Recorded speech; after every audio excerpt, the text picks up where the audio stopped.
Bismillahirrahmanirrahim. Assalamualaikum warahmatullahi wabarakatuh.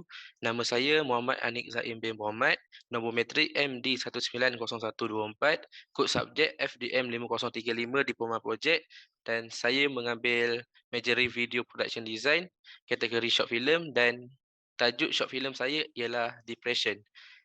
Supervisor saya adalah Encik Syam Huzairi bin Bak Yusof dan pensyarah subjek saya ialah Encik Khairul Fazli bin Mustafa. Seterusnya, saya start dengan logo production. Ini adalah logo production saya iaitu AZ Production. AZ Production ni berdasarkan nama saya iaitu Anik Zaim. Seterusnya adalah klien saya. Klien saya yang saya ambil adalah Sangkon. Sangkon ni dia menjual popcorn caramel dan macam-macam lagi. Seterusnya adalah storyline saya. Um, Cerita ini mengisahkan tentang seorang pelajar lelaki yang bernama Amir. Dia duduk berjauhan dengan keluarganya disebabkan dia belajar di luar negeri. Dia duduk di rumah sewa bersama rakannya. Cerita ini adalah tentang Amir mempunyai masalah depression selepas kematian ibunya. Di waktu PKP, Amir sentiasa membuat panggilan telefon dan sentiasa bertanya khabar antara satu sama lain dengan ibunya. Beberapa hari kemudian, dia terus menelefon ibunya tetapi panggilan tersebut tidak dijawab. Selepas itu, dia menerima WhatsApp daripada ayahnya yang berkata ibunya telah pun meninggal dunia. Dia pun berasa sangat sedih ketika itu. Hari demi hari berlalu, hidupnya berubah. Banyak perkara yang dia buat akan berasa lain. Dia sentiasa termenung dan kelihatan murung. Dia asyik memikirkan tentang ibunya sahaja. Pada satu hari, Amir terlihat duduk di hujung bilik serta melakukan aksi yang seperti orang yang terlalu banyak masalah dan terlihat juga seperti orang yang kurang siuman. Dia terlalukan rindukan ibunya.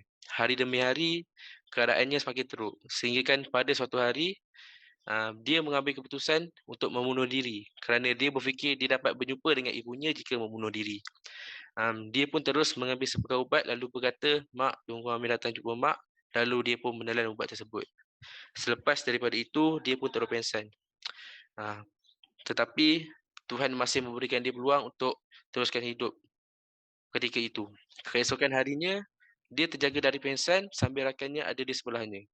Rakannya berkata padanya apa yang dia cuba lakukan ini, Amir pun berkata yang dia terlalu rindukan mak dia. Dia ingin sangat berjumpa dengan maknya. Selepas itu, rakannya terus menasihatinya serta berkata yang dia tidak melakukan hal tersebut. Rakannya juga berkata yang arwah ibunya juga tidak akan suka kalau dia buat perkara tersebut. Selepas itu adalah situasi Amir yang sedang solat serta berdoa kepada Allah dan beberapa bulan kemudian Amir semakin pulih, dia semakin menerima keadaan yang ibunya sudah tiada dan pada suatu hari dia bersama rakannya minum bersama. Dia mengucapkan terima kasih kepada rakannya kerana banyak membantunya selama ini. Terusnya adalah tentang problem statement. Yang pertama, terlalu ramai golongan muda yang mengalami kemurungan akibat banyak masalah. Ia juga menyebabkan mereka melakukan perkara yang salah tanpa berfikir panjang. Yang kedua adalah ramai yang tidak ambil peduli atau tidak memberi perhatian dan dorongan kepada rakan maupun keluarga yang menghadapi masalah seperti depression. Dan seterusnya adalah wujudnya sifat-sifat yang tidak boleh diterima ketika melakukan aktiviti buruk seperti membunuh diri. Seterusnya adalah objektif. Yang pertama adalah untuk menyedarkan orang ramai tentang bahaya penyakit depression ini kerana ia boleh membuatkan seseorang itu membuat perkara yang tidak betul seperti membunuh diri.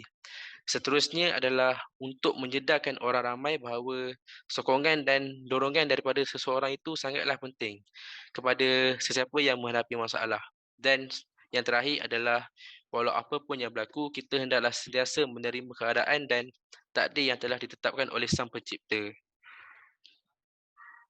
Seterusnya adalah research idea.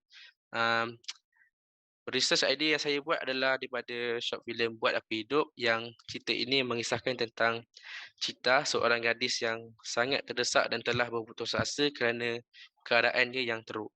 Dia tidak menemui tujuan hidup dan sentiasa merasakan ada sesuatu yang tidak kena dengan dirinya. Pada suatu hari, Cita membuat keputusan yang sangat sukar iaitu dengan menamatkan hidupnya dengan membunuh diri tetapi dihalang oleh rakannya. Seterusnya adalah pelakon-pelakon saya. Yang pertama adalah pelakon utama saya iaitu Aiman Ismail sebagai Amir, pelakon kedua Iqbal Propa sebagai Syafiq dan yang ketiga Zahariah Mohamad sebagai ibu. Seterusnya adalah ini adalah skrip saya yang bertajuk Depression. Seterusnya ini adalah storyboard yang saya buat.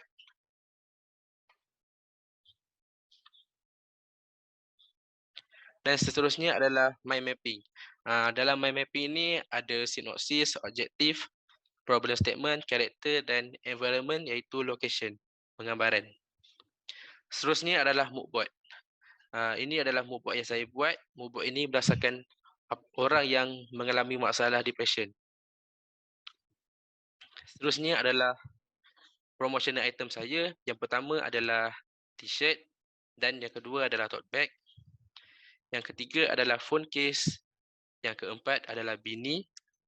Dan yang kelima adalah kitchen pisau dan yang last sekali adalah popcorn beverage saya yang saya berbuat konsep botol ubat kerana dalam cerita saya ada botol ubat yang digunakan untuk bunuh diri. Seterusnya ini adalah poster final saya dan ini adalah DVD cover saya.